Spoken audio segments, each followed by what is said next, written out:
Hello, welcome back to my studio. I'm Tim Packer.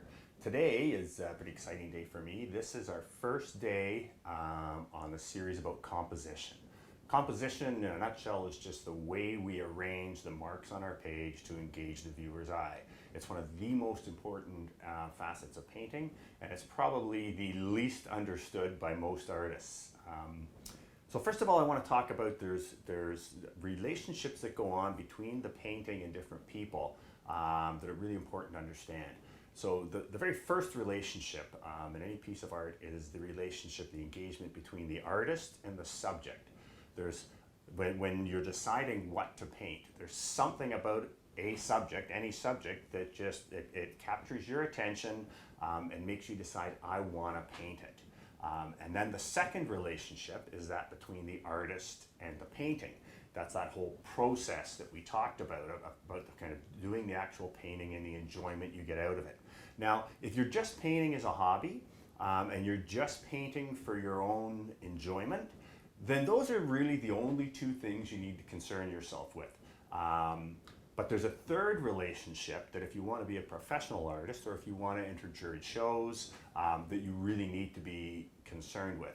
And that's the relationship between the viewer and the painting.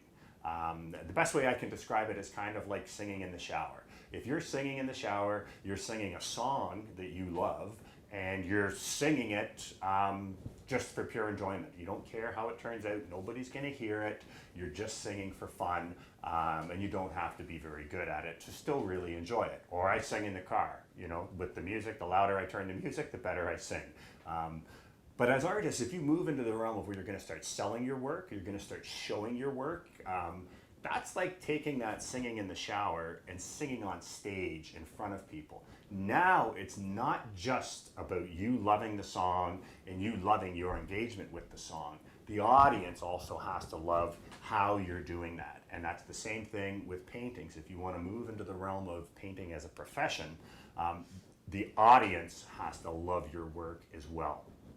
And so again, it's just really important to understand that. I see a lot of artists where they paint and think, I just care about my subject and I just care about the process while I'm painting. I don't care what anyone else thinks about it, which is fine. But then they move into the realm of trying to sell their work and they start entering festivals and putting their work up for sale and they get all disappointed because nobody wants to buy it. It's like, well, you haven't considered that third element. And one of the most important things in that third element is composition.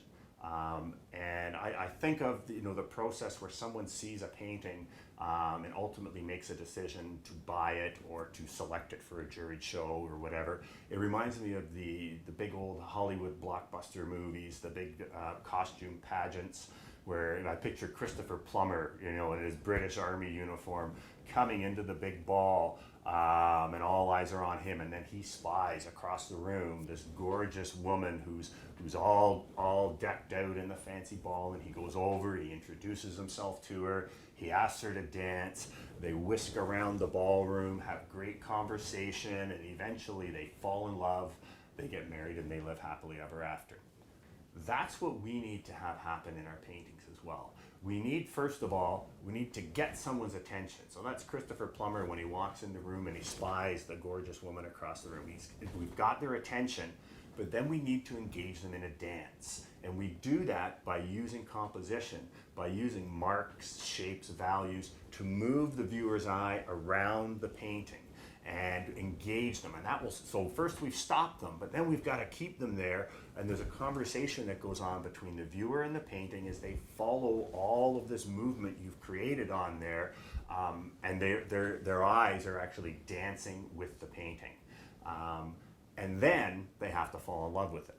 So the first part, the capturing their attention and the getting them to dance, that's all about composition. The falling in love, that has more to do with, is the subject matter appealing to them? Is the size the right size or the price the right price?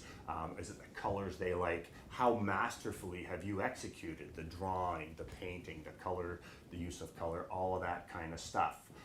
So how do we get people to dance?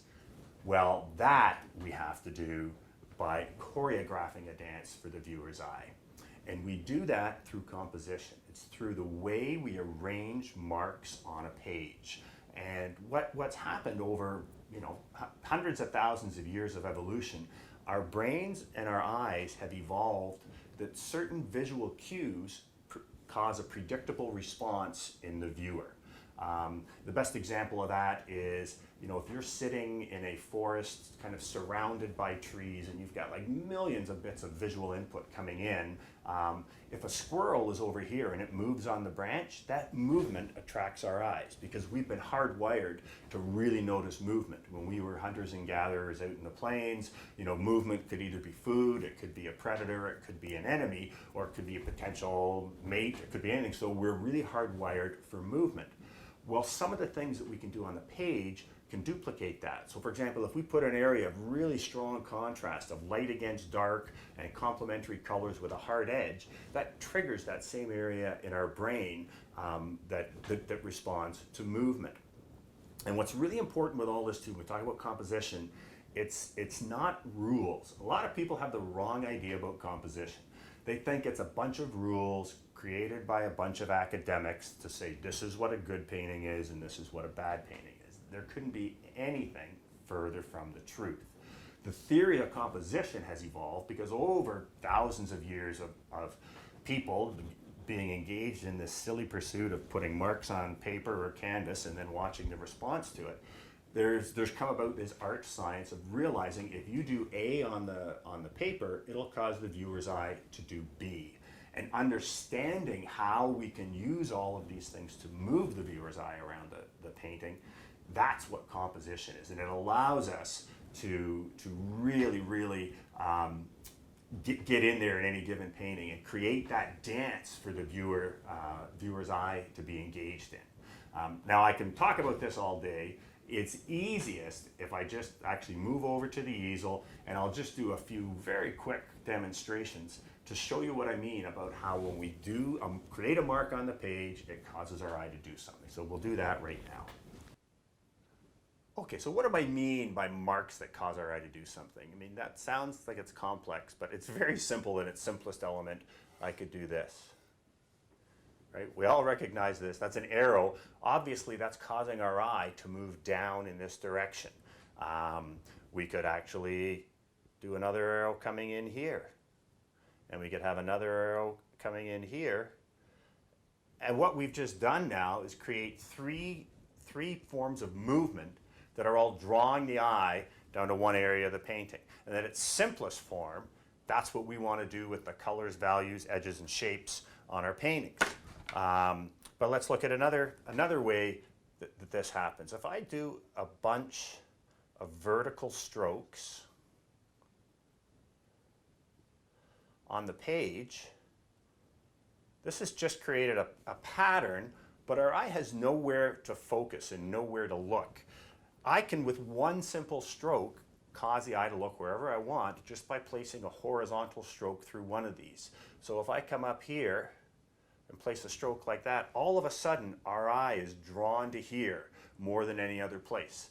And that's why X marks the spot on a treasure map. That's why we have crosshairs in a periscope or in a rifle scope, because our eyes are drawn to a strong vertical meeting a strong horizontal, and that's the contrast of vertical against horizontal.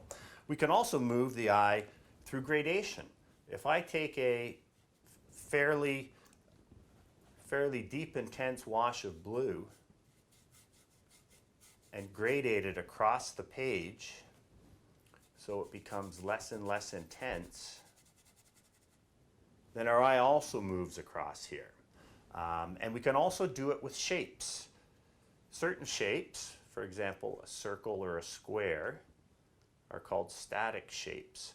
They don't tend to move the eye in any direction. They are just there. But if we stretch those shapes, if we make it a rectangle so it has direction, then it moves the eye horizontally.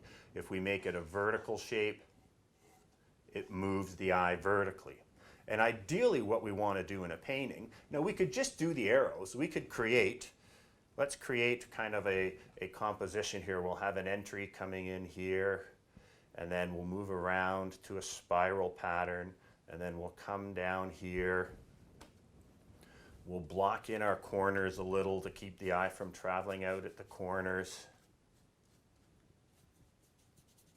And to add just a little bit more excitement at our center of interest where we've directed the eye to go, we'll just put a couple touches of red. So here we've created a composition where the contrast of red against blue draws the eye. We've got a number of arrows all kind of pointing the eye in, but then moving the eye around the page. But we're going to really, really reinforce the arrows that are moving the eye here. So again, the eye moves around the page. It's drawn to that area. So we've got their attention and made them dance. However, are they going to fall in love with a painting made of arrows? Very, very unlikely. So what we need to do is take this kind of concept and cause the eye to move around the page, draw it to one area, but without the viewer knowing we're doing it. We can't use arrows to do it, so we're going to use edges, values, shapes, gradations, all of these kinds of things to move the eye. Now, before we can do that, we need to get into defining actually what is the language we're going to be using. So I'm going to actually continue on with a series of demonstrations like this that are going to demonstrate, first of all of the descriptors we use to describe what's happening on the page and the relationship between these various things. Well, thanks for joining me. I hope you found this information helpful. If you did, please subscribe to my channel. I also appreciate the likes and the comments. If there's anything that you'd like me to cover that I haven't, please give me comments. I'll take that into consideration, and look forward to seeing you next time. That's it for now. I'm Tim Packer. Bye-bye.